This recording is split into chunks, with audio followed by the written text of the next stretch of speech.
Monsieur le Président, chers collègues, merci de m'accueillir.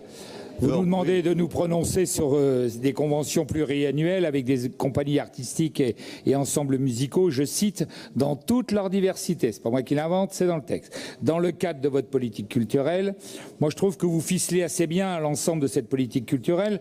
Vous y incluez les interactions entre les artistes, les opérateurs et les personnes, dans le respect de leurs droits culturels. Nous rappelons qu'il existe déjà depuis l'an dernier un règlement régional qui a déjà été établi sur la question.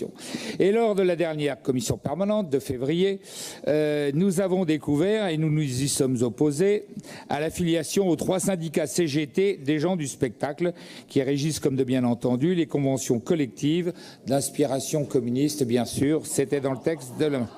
Si la CGT fait partie des modérés, dites-le tout de suite. Ça en est trop, Monsieur le Président, car ce que l'on en déduit, c'est que vous imposez un cadre politique. Et c'est là un peu les différences d'expression. Vous imposez un cadre politique à toutes les expressions artistiques culturelles. Ce qui nous oppose, c'est cette nouvelle culture qui favorise le déracinement avec le sempiternel rajout de notes musicales à votre refrain qui sont érigées unilatéralement, et je vais reciter Madame Lanzy, qui sont érigées en valeur. Alors, droit culturel dans la diversité, lutte contre les discriminations, industrie culturelle, économie culturelle, emploi lié à cette économie régionale. Respect de l'égalité entre hommes-femmes, y compris dans le salariat. Alors, comme si ça n'allait pas de soi dans une société de méritocratie, le respect de l'égalité hommes-femmes. Ce qui nous différencie encore, c'est que pour vous, tout ce qui touche à la culture doit être collectivisé, encadré par des financements et des règlements orientés et récupérés politiquement. C'est ce que je peux lire et je me suis tapé quand même tous les textes.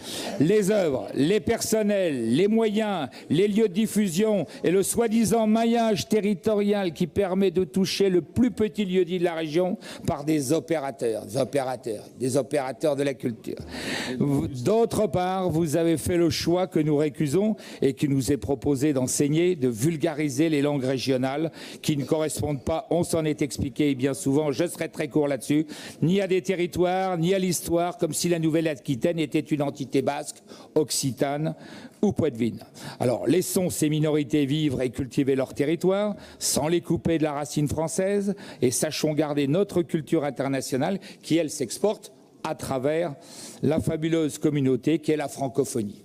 Pour conclure, bien évidemment, nous souhaitons exprimer que la liberté se garantit toujours dans le cadre de la nation et non pas à travers des textes et des conventions et d'un tas d'administrations, de son histoire, de sa spiritualité, de ses traditions, des mœurs et des coutumes et de la philosophie de ceux qui ont marqué le monde qui a été marqué par le rayonnement de la France à toutes les époques, qui ont été marqués par ces génies français et bien sûr, on l'a vu dans l'histoire, ceux qui ont voulu le devenir également pour s'inclure au grand bassin de la civilisation européenne.